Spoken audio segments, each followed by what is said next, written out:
राधे राधे दोस्तों, श्रीमद् भागवत कथा के अगले एपिसोड में आपका स्वागत है। सर्वशक्तिमान भगवान श्री कृष्ण ने अपने अनन्य प्रेमियों पर, शरणागत भक्तों पर बहुत बड़ी विपत्ति आई जानकर अपने निज अस्त्र सुदर्शन चक्र से उन निज जनों की रक्षा की। योगेश्वर श्री कृष्ण समस्त प्राणियों के हृदय में विराजमान आत्मा हैं। उन्होंने उत्तरा के गर्भ को पांडवों की वंश परंपरा चलाने के लिए अपनी माया के कवच से ढक दिया। शौनक जी, यद्यपि ब्रह्मास्त्र अमोघ है और उसके निवारण का भी कोई उपाय नहीं है, फिर भी भगवान श्री कृष्ण के तेज के सामने आकर वो शांत हो गया। ये कोई आश्चर्य की बात नहीं समझनी चाहिए, क्योंकि भगवान तो सर्व आश्चर्यमय हैं। वे ही अपनी निज शक्ति माया से स्वयं अजन्मा होकर भी इस संसार की सृष्टि, रक्षा और संहार करते हैं। जब भगवान श्री कृष्ण जाने लगे,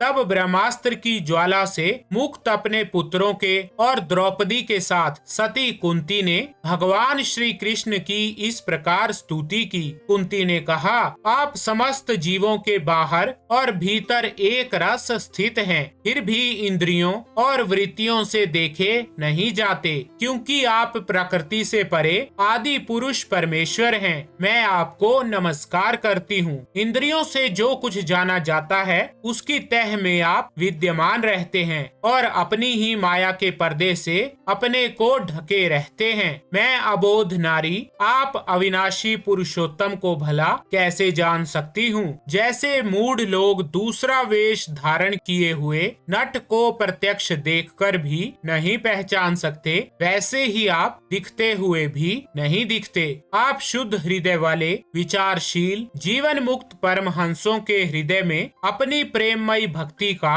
सृजन करने के लिए अवतीर्ण हुए हैं। फिर हम अल्प बुद्धि स्त्रियां आपको कैसे पहचान सकती है। आप श्री कृष्ण वासुदेव, देवकी नंदन, नंद गोप के लाडले लाल गोविंद को हमारा बारंबार प्रणाम है, जिनकी नाभि से ब्रह्मा का जन्म स्थान कमल प्रकट हुआ है, जो सुंदर कमलों की माला धारण करते हैं, जिनके नेत्र कमल के समान विशाल और कोमल हैं, जिनके चरण कमलों में कमल का चिन्ह है। श्री कृष्ण, ऐसे आपको मेरा बार बार नमस्कार है। ऋषिकेश, जैसे आपने दुष्ट कंस के द्वारा कैद की हुई और चिरकाल से शोकग्रस्त देवकी की रक्षा की थी, वैसे ही पुत्रों के साथ मेरी भी आपने बार बार विपत्तियों से रक्षा की है। आप ही हमारे स्वामी हैं। आप सर्वशक्तिमान हैं। श्री कृष्ण, कहाँ तक गिनाऊं? विष से, लाक्षागृह की भयानक अग्नि से, हिडिंब आदि राक्षसों की दृष्टि से,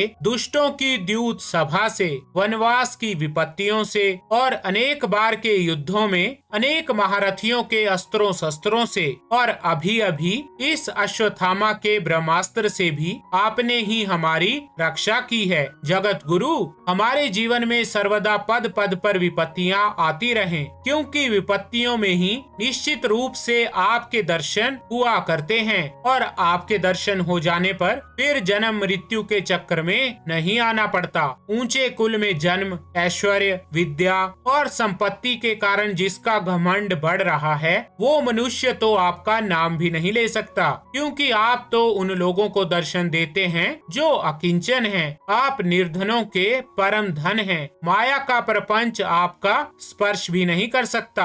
आप अपने आप में ही विहार करने वाले परम शांत स्वरूप हैं। आप ही कैवल्य मोक्ष के अधिपति हैं। आपको मैं बार बार नमस्कार करती हूँ। मैं आपको अनादि, अनंत, सर्वव्यापक, सबके नियंता, काल रूप परमेश्वर समझती हूँ। संसार के समस्त पदार्थ और प्राणी आपस में टकराकर विषमता के कारण परस्पर विरुद्ध हो रहे हैं, परंतु आप सब में समान रूप से विचर रहे हैं। भगवान, आप जब मनुष्यों की सी लीला करते हैं, तब आप क्या करना चाहते हैं, ये कोई नहीं जानता।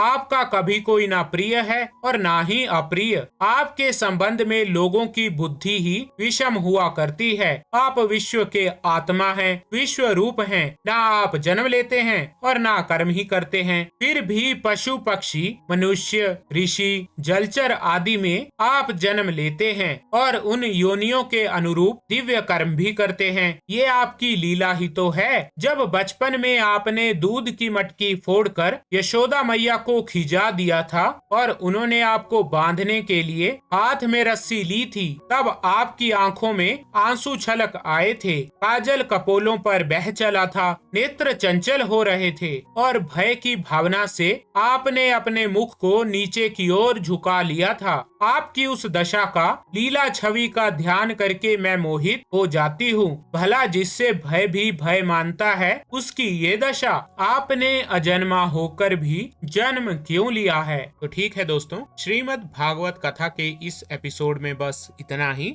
राधे राधे।